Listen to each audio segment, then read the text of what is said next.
बाबा 9 लाख हज़ारी के दरबार से पहुँच गए हैं। यह मेन गेट है, इत्थे प्रॉपर गौरमेंट पंजाब की तरफों सिक्योरिटी जी तैनात आ।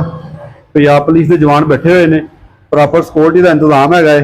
हर बंदे की चैकिंग करके उन्होंने अंदर जान दिता जाता, ताकि किसी भी हालात तो कोई अजकल तुहानूं पता ही जो मुल्क के दहशतगर्दी के वाक़े चलते हैं, वो वास्ते प्रॉपर पुलिस जी इंतजामिया जी मौजूद हैगी है।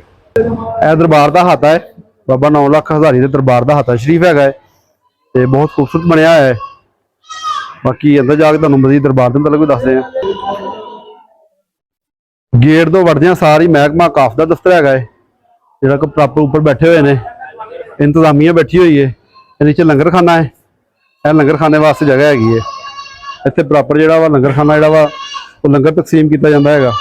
अगे जाके सामने बिल्कुल जो वजू खाना वा बरामदे बने हुए हैं, जिथे वास्ते मस्जिद हैगी है, जिथे लोग नमाज वगैरह पढ़ते हैं।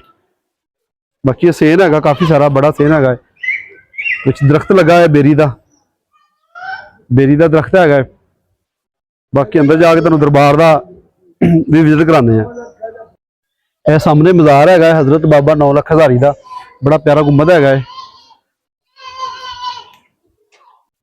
यह चिराग वाली जगह है जिथे लोग आके चिराग वगैरह जलाते हैं, अपनी मनता वगैरह जो कोई तरीकाकार है लोगों का वो इतने करते हैं। दीए जलाए जा रहे हैं, यह दीए बने हुए हैं, दीए वाली जगह हैगी है।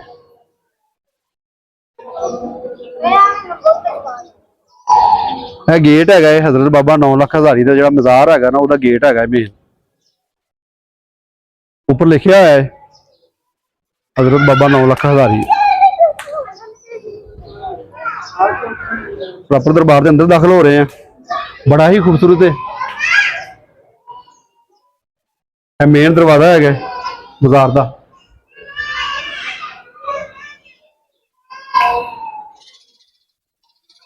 मेन दरवाजा है लकड़ का पुराना लगा हुआ है, क्योंकि दरबार जो कमो पेश जो तकरीबन 700 साल पुराना है। सन 1200 ईस्वी बाबा इतने तशरीफ ले आए थे। कमो पेश तकरीबन 700 साल पुराना दरबार है। ये महकमा काफ के अंडर है।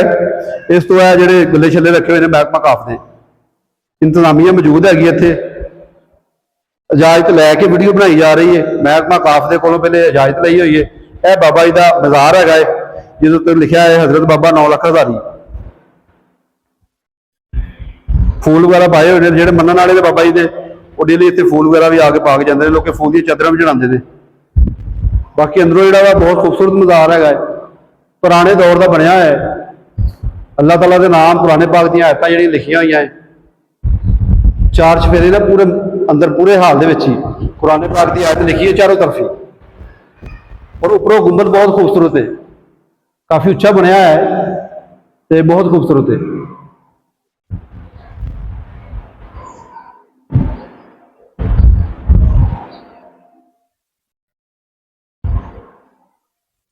बाबा जी का नाम लिखा है 9 लाख हज़ारी।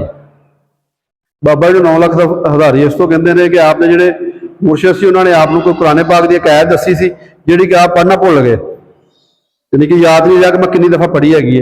तो आपने 9 लाख दफ़ा 1000 दफ़ा कुरान पाक पढ़िया, तो फिर अपने मुर्शद के कोल हाजिर होए जाके, तो फिर दसी आयत पढ़ के फिर बाबा जी ने अपने मुर्शद को सुनाई सी। इस तो बाबा जी को 9 लाख हज़ारी कहा जाता है। मैं इस दरबार की एक ना होर बड़ी खसूसी चीज़ देखी है कि इस दरबार शरीफ के अंदर, यानी कि जिथे बाबा जी का मज़ार है, इस दरबार शरीफ के अंदर किसी औरत को आने की इजाजत नहीं है। औरतों का दाखला इतने बिल्कुल मना है, किसी औरत को अंदर आने की इजाजत नहीं है। यह जोड़ा ना एक मैं ये हैरानकुन जो ना कदम देखा वा दरबार से, मैं अक्सर देखा औरतों और मर्दों का कोई नहीं रखा जाता कि कट्ठियां मर्द औरत होंगे ने, लेकिन ये वाह दरबार मैं देखा वा कि जिथे औरतों का दाखला बिल्कुल मना वा, दरबार के अंदर नहीं आने देंगे। बाहर बैठ के औरतां जिहड़ियां वा अपनी इबादत कर सकदियां वा, लेकिन दरबार जिथे बाबा जी की कबर मुबारक है उत्थे नहीं आने की इजाजत हैगी। बाकी दरबार के उपर यार सफाई के बहुत अच्छे इंतजाम ने, महकमा काफ के अंडर है, सफाई के बहुत अच्छे इंतजाम ने। दरबार का मजीद जोड़ा वा तमीर का काम जारी है वा, काफ़ी सारे नाले तमीर हो रही है। जिदा कि यार तुम दोस्तों ने पहले भी दसिया कि दरबार जो महकमा काफ के अंडर है, लेकिन सफाई का इंतहाई बेहतर निजाम ने। प्रॉपर इतने लंगर तकसीम किया जाता वा महकमा काफ के अंडर ही, तो सफाई का इंतजाम है। दरबार जो हाले कोई जेर तमीर है वा, तमीर भी हो रही है नाल नाल दरबार की ना। ਤੇ ਬਾਕੀ ਰੰਗ ਰੋਗਨ ਬਹੁਤ ਬਿਹਤਰ ਕੀਤਾ ਹੈ। ਬਾਕੀ ਤੇ ਮੇਰੀ ਬੈਕ ਸਾਈਡ ਤੇ ਗੁੰਬਦ ਹੈਗਾ ਹੈ ਦਰਬਾਰ ਦਾ, ਜਿਹੜਾ ਕਿ ਬਹੁਤ ਖੂਬਸੂਰਤ ਹੈਗਾ ਹੈ। ਬਾਕੀ ਅੱਗੇ ਜਾ ਕੇ ਮਜ਼ੀਦ ਇੱਕ ਦੋ ਰੁਦਮ ਬਾਰਕ ਹੈਗੇ ਨੇ, ਜਿਹੜੇ ਤੁਹਾਨੂੰ ਲੱਗ ਦਿਖਾਉਂਦੇ ਆ। ਅੱਛਾ ਯਾਰ, ਹਾਤੇ ਦੇ ਵਿੱਚ ਨਾ ਇੱਕ ਹੋਰ ਇੱਥੇ ਬੜੀ ਨਾ ਇੱਕ ਸਮੇਂ ਲੋਕ ਅਲੱਗਾ ਤਰ੍ਹਾਂ ਦੀ ਚੀਜ਼ ਹੈਗੀ ਆ। ਇੱਕ ਤਾਂ ਦਰਖਤ ਹੈਗਾ ਬੇਰੀ ਦਾ, ਇਹਦੀ ਬੈਕ ਸਾਈਡ ਤੇ ਇੱਕ ਕਬਰ ਹੈਗੀ ਆ ਜਿਹਨੂੰ ਕਿ 9 ਗਜ਼ ਕਿਹਾ ਜਾਂਦਾ, ਬਾਬਾ 9 ਗਜ਼ੀਆ। ਉਹਦਾ ਕੀ ਨਾਮ ਹੈਗਾ ਏ, ਕੀ ਹਿਸਟਰੀ ਹੈ, ਬਾਕੀ ਤੁਹਾਨੂੰ ਉੱਥੇ ਪਹੁੰਚ ਕੇ ਦਿਖਾਉਂਦੇ ਆ।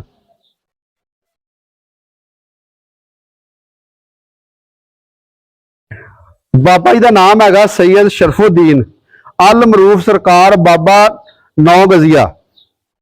ਇਹ ਉਹਨਾਂ ਦੀ ਕਬਰ ਹੈਗੀ ਏ। ਇਹ 9 ਗਜ਼ ਦੀ ਕਬਰ ਹੈਗੀ ਏ, ਕਾਫੀ ਬੜੀ ਕਬਰ ਹੈਗੀ ਏ।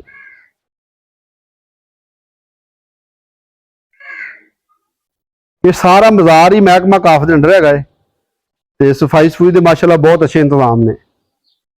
ਅਸੀਂ ਇੰਤਜ਼ਾਮੀਆਂ ਨੂੰ ਮਿਲੇ ਆ ਤੇ ਬਹੁਤ ਅੱਛਾ ਉਹਨਾਂ ਨੇ ਤਾਵਨ ਕੀਤਾ ਹੈ, ਤੇ ਬਹੁਤ ਅੱਛਾ ਇੰਤਜ਼ਾਮ ਹੈਗਾ ਹੈ ਪ੍ਰੋਪਰ ਨਾ ਮਹਿਕਮਾ ਕਾਫ ਵੱਲੋਂ। ਅਗਰ ਹੋ ਸਕੇ ਤੇ ਇੱਥੇ ਖੜੇ ਹੋ ਕੇ ਤੁਹਾਨੂੰ ਮਜ਼ਾਰ ਦਾ ਨਾ ਦੂਸਰੀ ਸਾਈਡ ਤੋਂ ਬਾਬਾ ਜੀ 9 ਲੱਖ ਹਜ਼ਾਰੀ ਦਾ ਵੀ ਗੁੰਬਦ ਤੁਹਾਨੂੰ ਦਿਖਾਉਂਦੇ ਆ।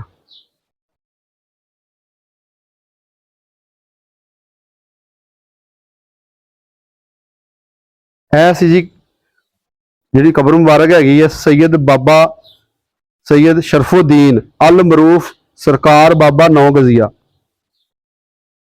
ਦੋਸਤੋ, ਇਹ ਸੀ ਸਾਡੀ ਅੱਜ ਦੀ ਵੀਡੀਓ, ਜਿਹੜੀ ਕਿ ਅਸੀਂ ਤੁਹਾਨੂੰ ਸ਼ਾਹਕੋਟ ਦਰਬਾਰ ਹਜ਼ਰਤ ਬਾਬਾ 9 ਲੱਖ ਹਜ਼ਾਰੀ ਦਾ ਦਰਬਾਰ ਦਿਖਾਇਆ, ਔਰ ਜਿੱਥੇ ਉਹਨਾਂ ਨੇ ਉਹ ਪਾਣੀ ਪਿਲਾਇਆ ਸੀ ਸ਼ੇਰ ਔਰ ਬੱਕਰੀ ਨੂੰ, ਤੁਹਾਨੂੰ ਉਹ ਜਗ੍ਹਾ ਦਿਖਾਈ ਆ। ਵੀਡੀਓ ਕੈਸੀ ਲੱਗੀ ਆ ਕਮੈਂਟਾਂ 'ਚ ਜ਼ਰੂਰ ਦੱਸਣਾ ਵਾ। ਜਿਹੜੇ ਦੋਸਤ ਨਵੇਂ ਸਾਡੀ ਵੀਡੀਓ ਦੇਖ ਰਹੇ ਨੇ ਉਹ ਸਾਡੇ ਚੈਨਲ ਨੂੰ ਸਬਸਕ੍ਰਾਈਬ ਕਰ ਲੈਣ। ਅੱਲਾ ਹਾਫਿਜ਼।